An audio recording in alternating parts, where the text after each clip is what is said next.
वो लोग हैं जो नॉन सीरियस हैं, ये वो लोग हैं जो फेल होने वाले लोग थे, और बाकी जो भी पास नहीं हुए हैं ना, वो भी ऐसे नहीं है कोई 0.33, कोई 1 नंबर, कोई 2 नंबर से फेल होने वाला है। और वो भी फेल होने का कारण उनकी अयोग्यता नहीं है। फेल होने का मेन कारण क्या है कि अभी भी बहुत सारे प्रश्नों में अनेक प्रकार की त्रुटियां हैं, जिसके लिए दूसरा केस जो है उन पे डाल दिया गया है, और इस केस की फाइलिंग भी हो चुकी है हाई कोर्ट में, Prashant Shekhar and others versus state Bihar and others. इसका भी अभी सुनवाई शुरू होगा। वैसे कुछ लोगों ने जो है 16 तारीख को पीआईएल दाखिल कर दिया गया था, और पता नहीं पीआईएल दाखिल होकर कहां पहुंच गया, अभी पटना हाई कोर्ट तो नहीं पहुंचा। तो चलिए देखिए, उसमें उन्होंने पूरी कहानी सुनाई। लिखा है कि बीपीएससी की 3 परीक्षाओं में 91 अंक ही रहा कट ऑफ। अब ये बीपीएससी की 3 परीक्षा मुझे नहीं समझ में आ रहा है कौन सी परीक्षा कट ऑफ रहा क्या भाई। चलो 91 नंबर रहा। उसमें बहुत सारे लोग ये कह रहे हैं कि बहुत लोगों ने कहा था कि 120 जाएगा, 110 जाएगा। साहब, गर्दनी बाग में भी पूछा गया था प्रश्न, और हमसे भी बहुत सारे पत्रकारों ने पूछा था कि सर कट ऑफ कितना जाएगा, तो हमने स्पष्ट शब्दों में कहा था कि जिस परीक्षा को हम परीक्षा मानते ही नहीं, उसका कट ऑफ हम क्यों बताए। और यहां बिहार और भारत के बहुत सारे टीचर कट ऑफ खेल रहे थे। ये वही अनैतिक लोग हैं जो नैतिकता की बात क्लास में करते हैं। हम लोग से भी पूछा गया, लेकिन किसी ने कट ऑफ की बात नहीं की। और इस कट ऑफ की बात बीपीएससी के प्रेस कॉन्फ्रेंस में भी शर्मानी जी ने कही थी, या कोई और अधिकारी लोग, मुझे मालूम है कि उन्होंने कहा था। और पहली बार बीपीएससी के इतिहास में हुआ कि किसी अधिकारी ने कहा था कि जिसका इतना नंबर आए वो तैयारी करे अपना। तो चलिए ये देखते हैं हम लोग, ये हमारा नहीं है, ये पेपर कटिंग का है। और फिर दूसरी सबसे बड़ी समस्या क्या लिखा है, क्वालिफाई अंक भी प्राप्त नहीं कर सके 62% अभ्यर्थी। कौन है 62% अभ्यर्थी? क्या बाहर से आके इन्होंने परीक्षा दी है? साहब नहीं, यही प्रश्न चिन्ह उठाया गया है बीपीएससी द्वारा, और यही स्टेटमेंट बोला गया है, और यही सारे के सारे पेपर में छपा है। और 2024 है, और पिछले लगभग 25 सालों से हमारे सबसे लोकप्रिय मुख्यमंत्री माननीय नीतीश कुमार जी हैं। वैसे नीतीश कुमार जी के बारे में मैं बता दूं कि मैं भारत में वर्तमान समय में किसी एक ऐसे नेता जिसकी इज्जत करनी चाहिए, तो मेरी नजर में सिर्फ और सिर्फ वो नीतीश कुमार जी हैं। ये वो नेता थे, वो मंत्री थे कि सन 1999 में जब वो रेल मंत्री थे और रेल हादसा हुआ तो इस व्यक्ति ने इस्तीफा दे दिया। सन 1999 से लेकर 2024 तक कितने ऐसे मंत्री हुए हैं जो गलतियों पे इस्तीफा दे दिए हैं। ये वो नीतीश कुमार है कि आज भी उनका अपना कोई घर बना नहीं होगा। ये वो नीतीश कुमार जी हैं जिन पर आप कोई प्रकार का लांछन नहीं लगा सकते। और अभी जो लांछन लग रहे हैं उसके भी कारण बताऊंगा। अगर हमसे कोई पूछता है कि आपके आदर्श नेता कौन है, तो आज भी मैं नीतीश कुमार जी का ही नाम लेता हूं। अगर नीतीश कुमार और मोदी की भी तुलना करनी हो तो नीतीश कुमार को मैं मोदी से ऊपर रखता हूं। और क्यों रखता हूं? अगर आज नीतीश कुमार जी ने 2024 के जो है लोकसभा चुनाव की बात सोच लिया होता, तो केंद्र में वो सरकार नहीं होती जो आज बैठी हुई है। और सिर्फ उसके लिए उन्होंने क्या किया तो मैं आपको दिखा देता हूं थोड़ा सा, उसके बाद इस मुद्दे पे आऊंगा कि इन सब चीजों के बावजूद भी वो कैसे वीडियो आएगा भाई, मैं आपको ये दिखाता हूं कि देखिए हम क्यों उनको अपना प्रिय मानते हैं। उसका कारण क्या है, तो उसका कारण देखिएगा आप सभी लोग। इसके क्या ये देखिए, एक छोटा सा वीडियो है। ये वीडियो आपको इसलिए दिखा रहा हूं कि ये 2025 में देखिए नीतीश कुमार जी, जिन्होंने डायरेक्ट नरेंद्र मोदी से अपना जो है बैर किया था, और जब यहाँ कोसी बिहार में बाढ़ आया तो उन्होंने जो है उनसे पैसा लेने से और सहायता लेने से मना कर दिया था। और क्यों? क्योंकि उनके ऊपर एक दोषारोपण हुआ था। उसके बावजूद भी इस चुनाव में फिर अलग होकर चुनाव भी लड़े, लेकिन इस बिहार के विकास के लिए इस व्यक्ति ने जो है, देखिएगा आप सभी लोग, कैसे आएगा भाई, ये आ जाएगा ऐसे,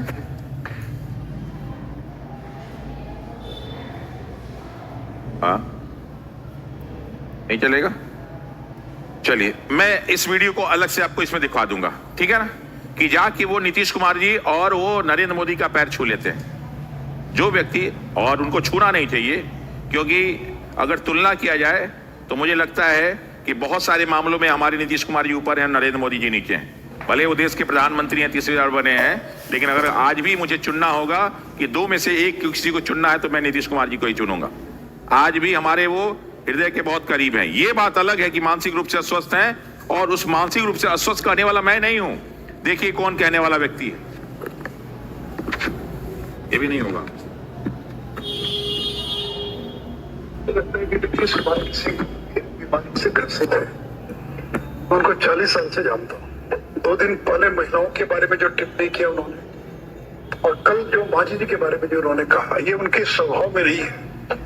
और अकारण खड़े हो गए और ऐसी सी बातें बोल रहे हैं गुस्से के अंदर, और तुम तम शब्द का प्रयोग कर रहे हैं। ऐसी भाषा तो कोई अपने विरोधी के बारे में भी नहीं करता। तो इसलिए मुझे लगता है कि नीतीश कुमार किसी गंभीर मानसिक बीमारी से ग्रसित है, जिसका इलाज कराए जाने की आवश्यकता है। अगर कोई सिपाही की भर्ती होती है, उसकी मेडिकल जांच होती है। कोई नौकरी मिलता है, शिक्षक बनता है, उसका मेडिकल जांच होता है। मुख्यमंत्री को लेकर पिछले 2 साल से यहाँ ये चर्चा आम है कि नीतीश कुमार मानसिक तौर पे स्वस्थ नहीं है। लोगों का नाम भूल जाते हैं, उनको जिलों का ध्यान नहीं रहता है, अपने सहयोगियों का ध्यान नहीं है, कौन सा फाइल में करेंगे नहीं पता चल रहा है। ये चर्चा अपने कभी इस पर टिप्पणी नहीं की, लेकिन पिछले 14-15 दिन। और अगला वीडियो कहाँ है? ये एक और वीडियो आप लोग देखिए। और बाहर नीतीश कुमार की सभा में जाने से भागेंगे। नीतीश बाबू क्या हो गया? मानसिक संतुलन वो खो बैठे हैं, इसलिए वो ऐसा करते हैं। वो किसी एक ऐसी बीमारी से ग्रस्त है जिसका इलाज उनको कराना चाहिए। आप पढ़ना तो बहुत इतना ज्यादा करना चाहिए। इसी को कहते हैं मानसिक संतुलन बिगड़ जाना। भाई हम अपने प्रदेश को एक ऐसे व्यक्ति के हाथ में नहीं छोड़ सकते जिनका मानसिक स्वास्थ्य ठीक नहीं है। 2 साल से नीतीश जी का जो आव भाव भंगिमा है, वो दिख रहा है कि कहीं न कहीं उनको कुछ मानसिक परेशानी या तकलीफ है। और ये बात मैंने शुरू नहीं की, कम से कम 10 बड़े नेताओं ने अलग अलग समय में पिछले 2 साल में कहा है। सामान्य लोगों में तो, जनता में तो ये चर्चा आम है। इसलिए नहीं क्योंकि इसी नीतीश कुमार को तो लोग यहाँ सुशासन बाबू कहते थे। आज ये लोग क्यों कह रहे हैं? लोग इसलिए कह रहे हैं कि हर दूसरे तीसरे दिन लोग देखते हैं कि नीतीश कुमार कुछ बेतुकी बात कह देते हैं। लोग जो उनसे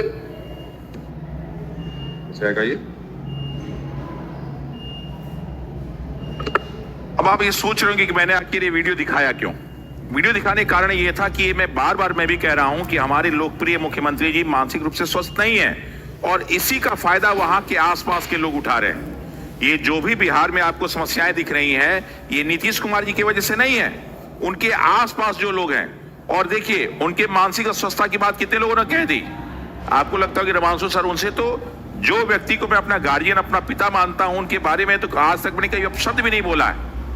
लेकिन आसपास के लोग नहीं चाहते हैं कि ये नीतीश कुमार जी की जो पॉपुलैरिटी है, जो इज्जत है, सम्मान है, वो बना रहे। उनके सम्मान को बर्बाद करने के लिए ये सारे लोग सारी की सारी चल रहे हैं, ताकि इनको धीरे से हटाया जाए और सत्ता हासिल कर ली जाए। साफ सत्ता तो हासिल कर लेंगे, लेकिन नीतीश कुमार की नैतिकता को आप नहीं हासिल कर पाएंगे। नीतीश कुमार जी की आप ईमानदारी को हासिल नहीं कर पाएंगे। नीतीश कुमार जी की मेहनत को और बिहार के विकास को आप हासिल नहीं कर पाएंगे।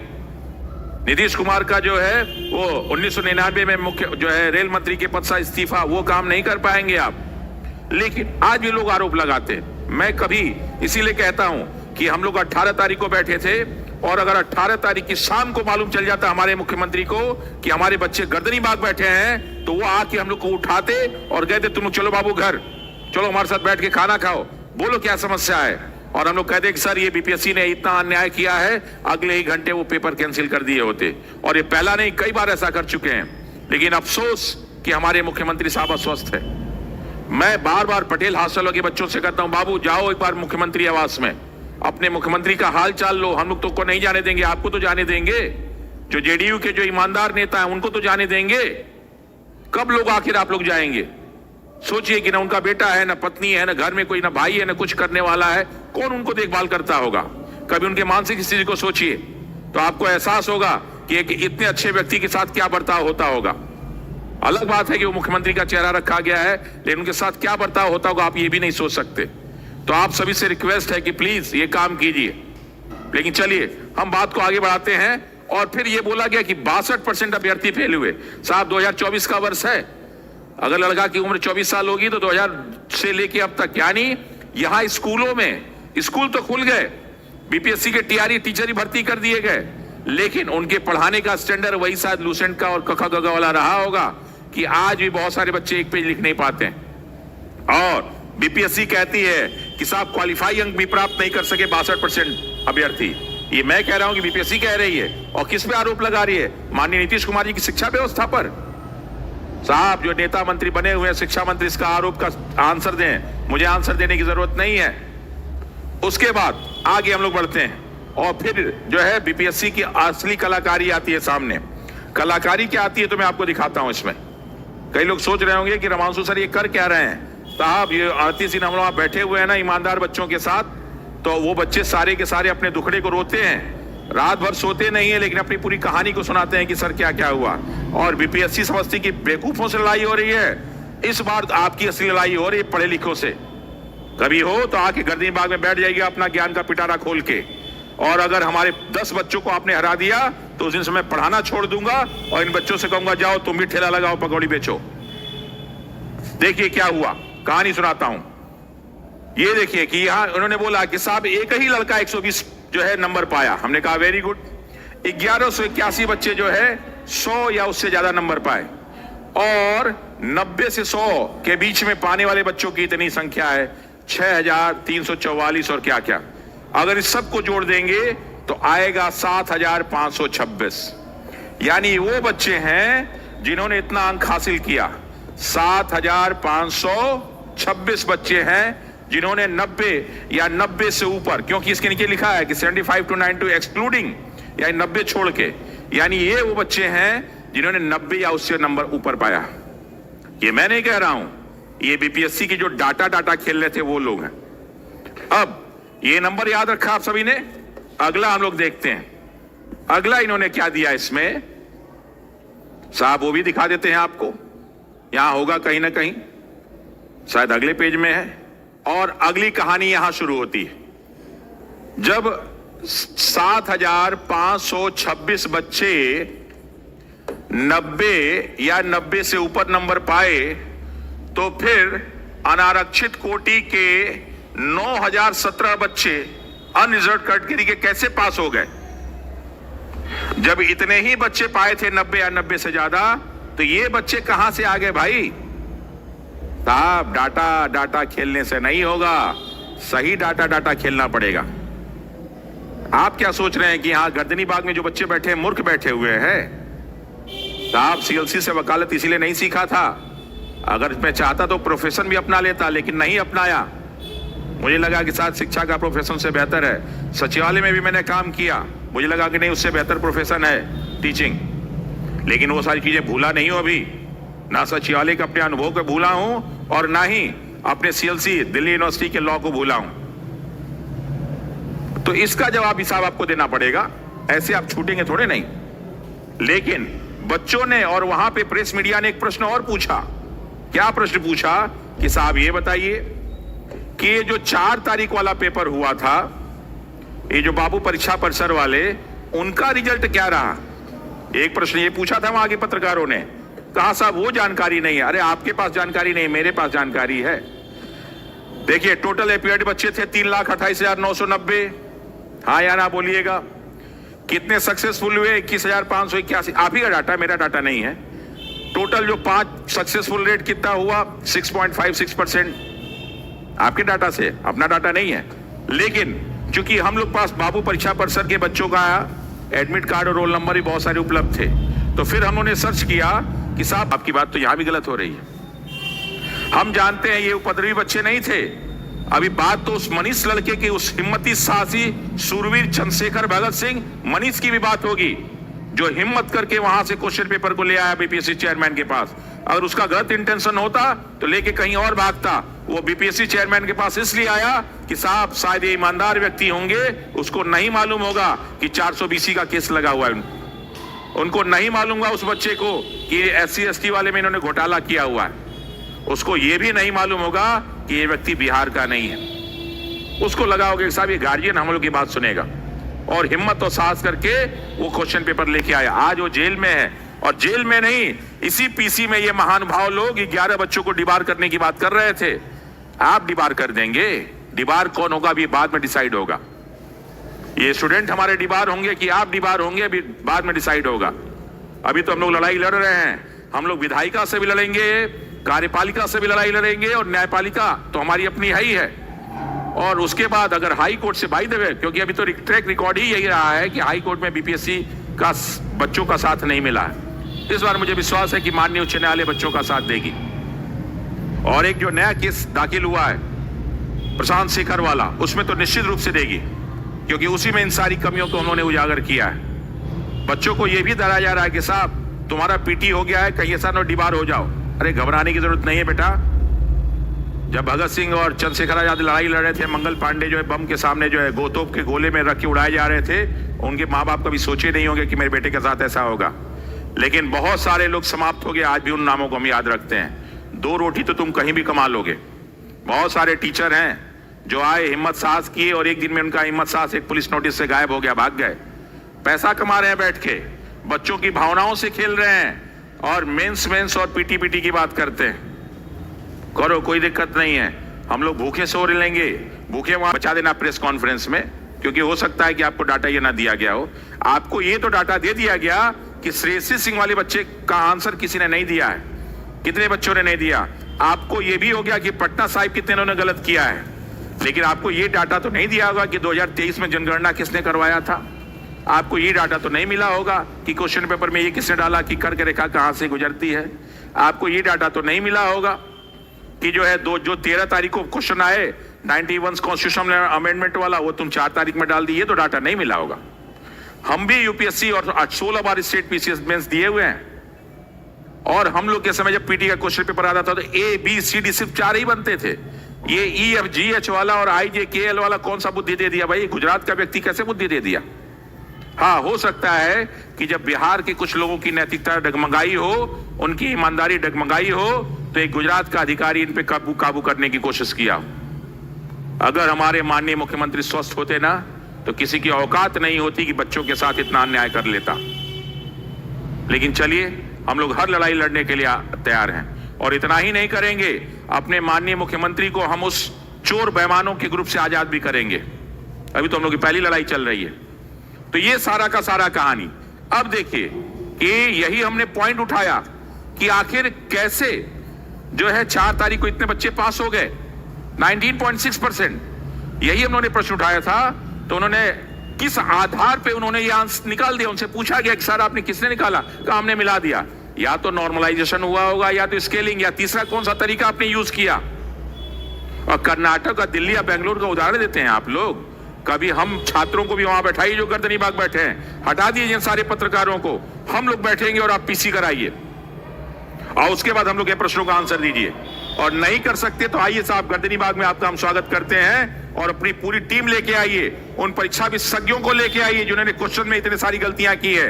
एक ग्रुप डी के टीचर से, एक लूसेंट पढ़ाने वाले टीचर से आप बैठ के क्वेश्चन पेपर सेट करवाते हैं, उसके साथ बैठ के कमरे में बंद करके बातें करते हैं।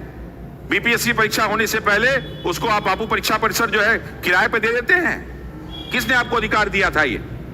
और वो टीचर क्या कहता है कि हमारी गलती नहीं है, गलती तो बीपीएससी की है जिसने हमारे क्वेश्चन पेपर को जो है कॉपी किया। जवाब तो उसका कहता है क्लास में कि जितना कोचिंग का खर्चा होता है लोगों का, उतने तो हम टीचर से हवाई जहाज से आते जाने का किराया देते हैं। कहता है वो क्लास में टीचर जिसने कभी बीपीएससी का फॉर्म भी शायद नहीं भरा होगा, क्लास में खुलेआम कहता है कि बेटा मेंस में भी वही आएगा जो मैं पढ़ाता हूं।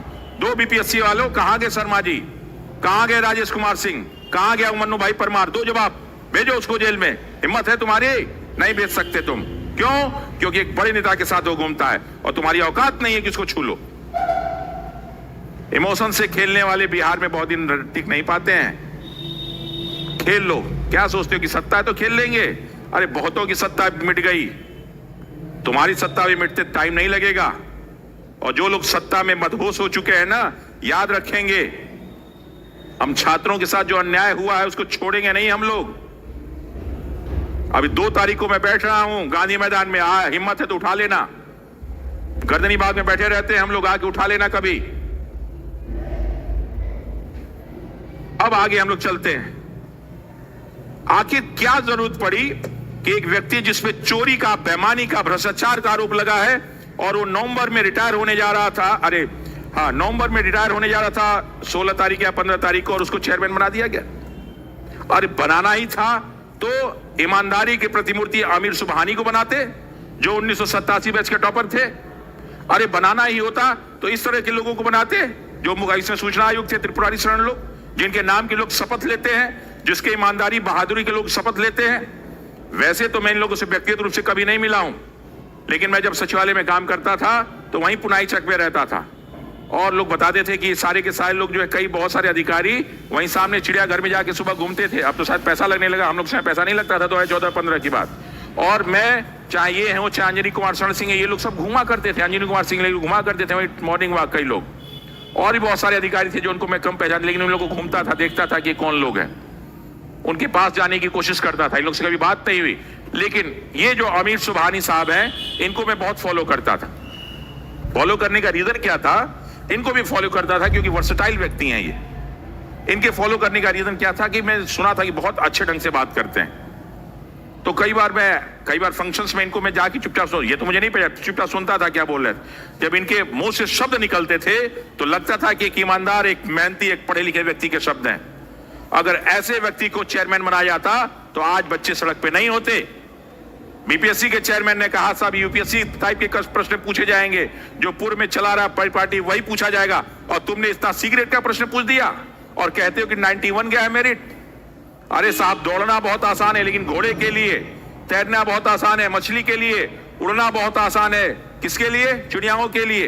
लेकिन घोड़े को आप जो है उड़ा दीजिए और चिड़ियों को तैरा दीजिए और मछली को दौड़ा दीजिए, क्या वो दौड़ पाएगी?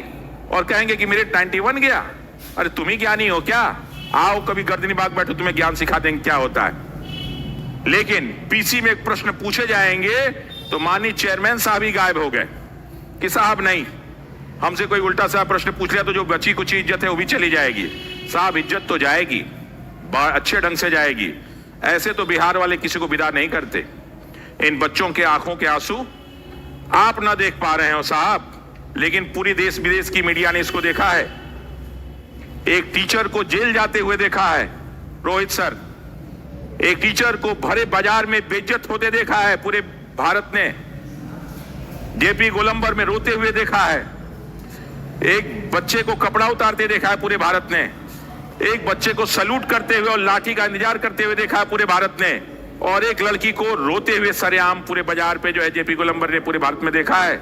आप भूल सकते हैं, हम लोग नहीं भूल सकते, बिहार की जनता नहीं भूल सकती। वो कायर मास्टर भूल सकते हैं जो बैठ के क्लास में जो है, जिस दिन 29 तारीख को लाठियां पड़ रही थी और अपने क्लास में फ्री टेस्ट चला रहे थे। शर्म आनी चाहिए।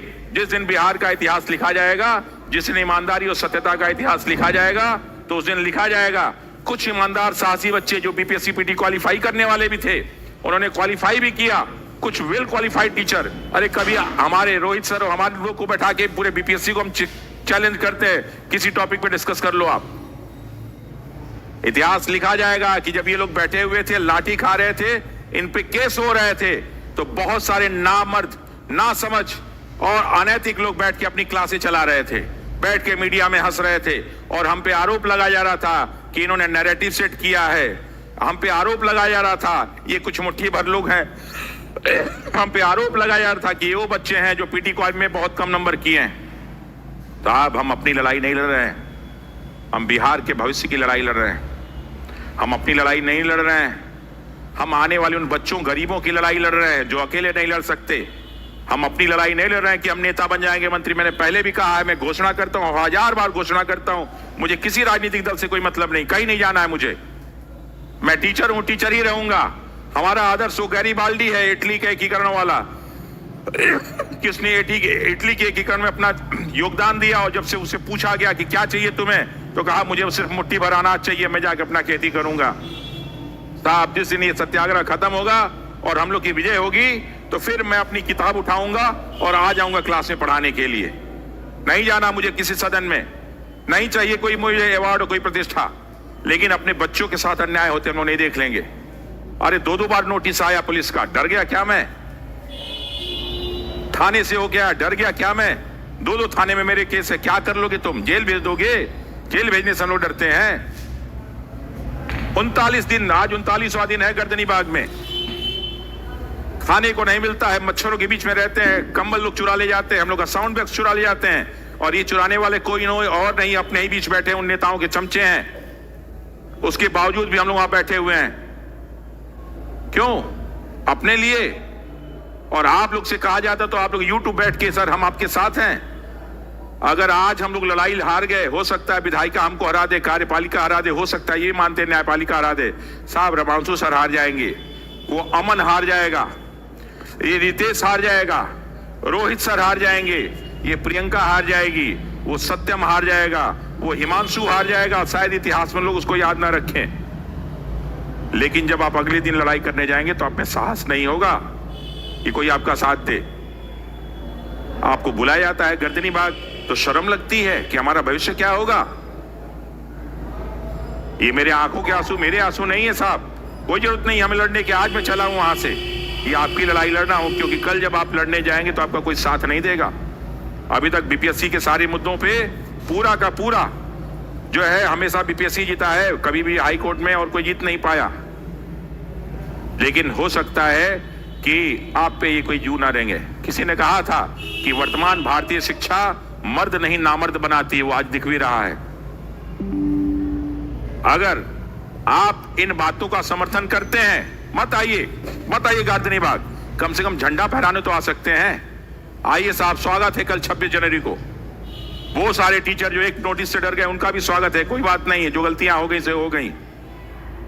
अरे हम लोग बिहार के लोग, हम चंद्रगुप्त और चाणक्य वंशज हैं। अभी तो हम लोग महावीर वाला परिचय दे रहे हैं और गौतम बुद्ध वाला परिचय दे रहे हैं। अभी तो हम लोगों ने प्रफुल्ल चंद्र चाकी वाला परिचय दिया ही नहीं। अभी तो बहुत सारी चीजें बाकी हैं। कल मैं पेपर पढ़ रहा था, अहमदाबाद का न्यूज, उसमें भैया जी जोशी हैं, शायद लोग जानते होंगे, आरएसएस के लोग। वहां बगल में अमित शाह भी बैठे थे और उन्होंने कहा भैया जी जोशी ने कि कभी कभी अहिंसा की रक्षा के लिए हिंसा भी करना पड़ता है। तैयार रहिए उस दिन के लिए। हम लोग भी कभी अहिंसा की रक्षा करने वाले हैं। अगर आपको लगता है कि मैं सही हूं तो कल सुबह 9 बजे हम लोग झंडारोहण करेंगे। हमारा गांधी मैदान गर्दनी बाग है। नहीं जाएंगे गांधी मैदान में झंडारोहण देखने।